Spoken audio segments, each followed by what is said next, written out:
Taste the Daily.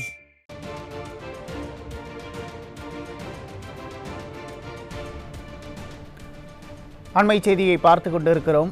பத்திரிகையில் வந்த கிசுகிசுவை வைத்து அதிமுக போராட்டம் நடத்துகிறது என்று அமைச்சர் கோவி செழியன் கூறியுள்ள நிலையில், பாலியல் வன்கொடுமை வழக்கில் திமுக நிர்வாகி ஞானசேகரன் எதற்காக கைது செய்யப்பட்டார் என்று பொதுமக்களும் மாணவர்களும் கேள்வி எழுப்பியுள்ளனர்.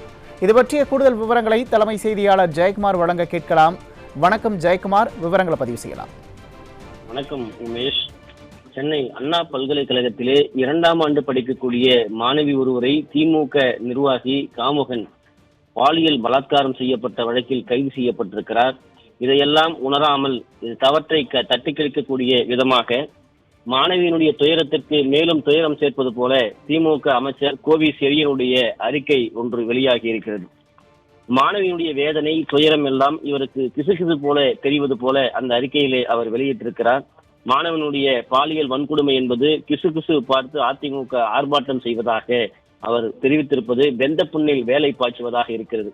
பத்திரிகையில் வந்த கிசுகிசுவை வைத்து அதிமுக போராட்டம் நடத்துகிறது என்றால் திமுகவினுடைய நிர்வாகி ஞானசேகரன் எதற்காக கைது செய்யப்பட்டார்? பாதிக்கப்பட்ட மாணவி கோட்டூர்புரம் அனைத்து மகளிர் காவல் நிலையத்தில் எதற்காக புகார் அளித்தார்?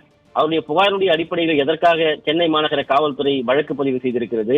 வழக்கு பதிவு செய்ததோடு மட்டுமல்லாமல் சென்னை மாநகர காவல்துறை ஆணையர் அருணை பார்த்து சென்னை உயர்நீதிமன்றம் அடுக்கடுக்கான கேள்விகளை எதற்காக எழுப்பியிருக்கிறது?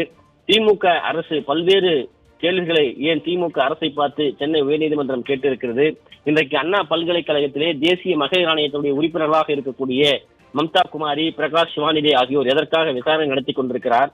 மேலும் 3 IPS அதிகாரிகள் கொண்ட குழுவை அமைக்க வேண்டும் என்றும் அவர்கள் தலைமையிலே விசாரணை நடத்த வேண்டும் என்றும் இதை சென்னை உயர்நீதிமன்ற பெண் நீதிபதி கண்காணிக்க வேண்டும் என்றும் நீதிமன்றம் எதற்காக அறிவுறுத்தியிருக்கிறது? தமிழகத்தினுடைய உயர்கல்வித்துறை அமைச்சராக இருக்கக்கூடிய திமுகவை சேர்ந்த கோவி செழியனுடைய அறிக்கை என்பது மொட்டை தலைக்கும் முழங்காலுக்கும் முடிச்சு போடுவதை போல இருப்பதாகவே இருக்கிறது.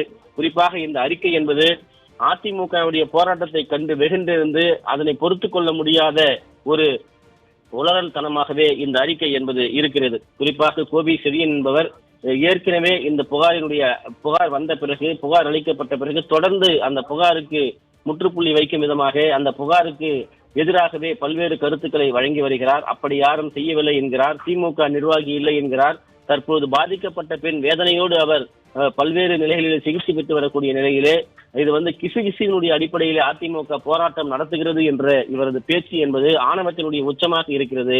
எனவே இதுபோன்று பொதுவெளிகளில் அமைச்சர் ஒருவர் பேசுவது என்பது பாதிக்கப்பட்ட பெண்ணிற்கும் அந்த குடும்பத்திற்கும் இழைக்கப்படும் அநீதியாகவே இருப்பதாக அண்ணா பல்கலைக்கழகத்திலே படிக்கக்கூடிய மாணவர்களும் பாதிக்கப்பட்ட பெண்ணினுடைய பெற்றோர்களும் உறவினர்களும் தெரிவித்திருப்பது குறிப்பிடத்தக்கது.